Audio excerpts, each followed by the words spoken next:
திருவாரூரில் நேற்று இரவு 4 மணி நேரத்தில் 11 சென்டிமீட்டர் கனமழை பெய்த நிலையில் நகர பகுதியில் சில வீடுகளுக்குள் தண்ணீர் புகுந்தது.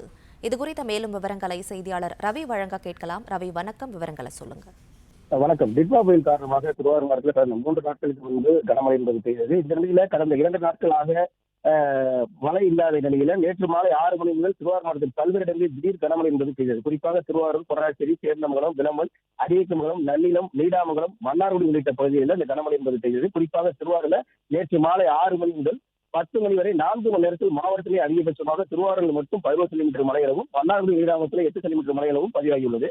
இதனிடையில திருவாரூர் நகர்ப்பகுதிக்குட்பட்ட பரங்கல் சாலை, அழகிரி நகர், ஆறுமுக தோட்டம், சூரியகுளம் தென்கரை, பேட்டை, அம்பேத்கர் நகர் உள்ளிட்ட இடங்களில் நேற்று இரவு பெய்த அதீத கனமழையின் காரணமாக 75க்கும் மேற்பட்ட வீடுகளை மழைநீர் சூழ்ந்துள்ளதால் பொதுமக்கள் அவதியடைந்துள்ளனர். குறிப்பாக பனகல் சாலையில் பார்த்தீங்கன்னா 10க்கும் மேற்பட்ட வீடுகளில் தண்ணீர் புகுந்துள்ளதால் பொதுமக்கள் இயல்பு வாழ்க்கை என்பது முழுவதுமாக முடங்கியுள்ளது. கடந்த 3 நாட்களுக்கு முன்பு பெய்த கனமழையில இப்பகுதியில மழைநீர் சூழ்ந்த நிலையில நகராட்சி நிர்வாகம் அதை வெளியேற்றிய நிலையில வீடுகளுக்குள் இந்த மழைநீர் என்ற சுவடு மறையாத நிலையில மீண்டும் நேற்று இரவு பெய்த கனமழையால் மழைநீர் சூழ்ந்துள்ளதால் பொதுமக்கள் மிகுந்த அவதியடைந்துள்ளனர். இந்த மழைநீரால் வீட்டிற்குள் பாம்பு உள்ளிட்ட விச ஜந்துக்கள் வருவதால் அச்சத்திலும் பொதுமக்கள் வாழ்ந்து வருகின்றனர்.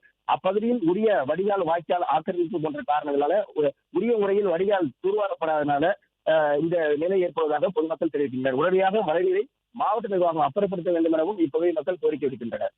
பிளே ஸ்டோர் மற்றும் ஆப் ஸ்டோரில் இருந்து பாலிமர் செயலியை QR கோடு மூலம் பதிவிறக்கம் செய்யுங்கள். செய்திகளை உடனுக்குடன் பெறுங்கள்.